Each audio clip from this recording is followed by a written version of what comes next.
আসসালামু আলাইকুম সবাইকে আশা করছি সবাই ভালো আছেন In this video I will try to discuss about sentence pattern 3 which you will get in BaseSmart book BaseSmart বইতে 100 সেন্টেন্স প্যাটার্ন রয়েছে তারই ধারাবাহিক ভিডিও আজকে আমরা সেন্টেন্স প্যাটার্ন 3 শিখব আমরা সবাই কিন্তু জানি যাওয়া ইংরেজি হলো go আসা ইংরেজি হলো come দেখা ইংরেজি হলো see এই টাইপ অফ ওয়ার্ড কিন্তু আমাদের সবার কম বেশি জানা তো আজকে মজার ব্যাপারটা হলো আমরা শিখব টু এর ব্যবহারটা যেটাকে আমরা বলি যদি কোনো একটা ওয়ার্ডের প্রথমে আমরা টু ব্যবহার করি তাহলে কিন্তু অর্থ কমপ্লিটলি চেঞ্জ হয়ে যায় যেমন যদি বলি আমরা দেখা ইংরেজি কি হবে সি আর যদি বলা হয় দেখতে তখন হবে টু সি দেখতে দ্যাট মিন্স টু সাধারণত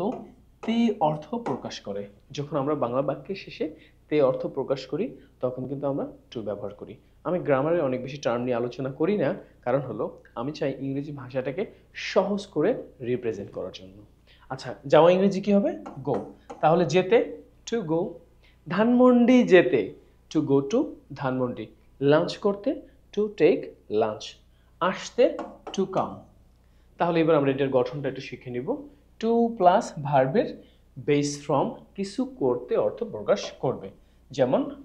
ধানমন্ডিতে যেতে to go to Dhanmondi English ফ্যান্টাসিতে যেতে to go to English Fantasy এখানে টু তে অর্থ প্রকাশ করবে আমরা যদি আরও কিছু এক্সাম্পলে চলে যাই একটি শার্ট কিনতে তাহলে কি হবে টু বাই আ শার্ট একটা শার্ট কিনতে গরিবদের সাহায্য করতে টু হেল্প দ্য পোর গরিবদেরকে সাহায্য করতে নেক্সট ওয়ান ইংলিশ ফ্যান্টাসিতে যেতে এই যে তে অর্থ আছে that's why it will be to go to English Fantasy English ফ্যান্টাসিতে যেতে আমরা দ্বিতীয় স্ট্রাকচারে যদি চলে যাই ভার্ব প্লাস আইএনজি চলমান অর্থে প্রকাশ করতে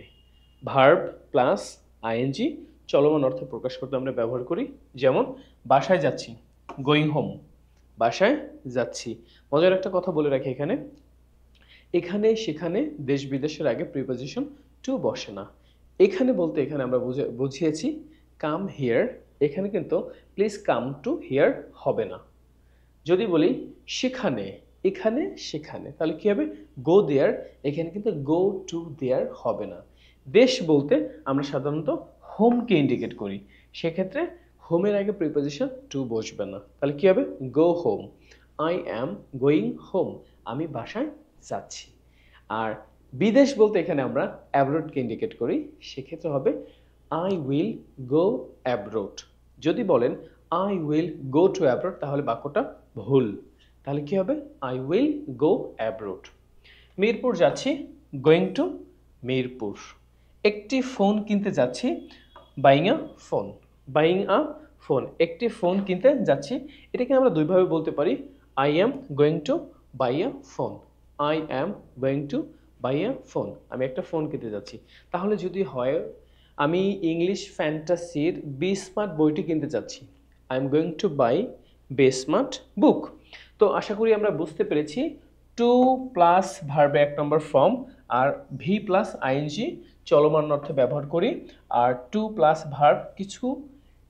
করতে বোঝাতে আমরা ব্যবহার করি I hope you guys have got today's lesson it was very easy কারণ এটা আমাদের সেন্টেন্স প্যাটার্ন 3 এইভাবে 100 সেন্টেন্স প্যাটার্ন রয়েছে এই BaseSmart বইতে যদি if you want to improve your English language and if you want to boost your free handwriting skill you can purchase this book thanks for watching দেখা হবে নতুন session এই পর্যন্ত সবাই ভালো থাকবেন হ্যাপি লাইফ আসসালামু আলাইকুম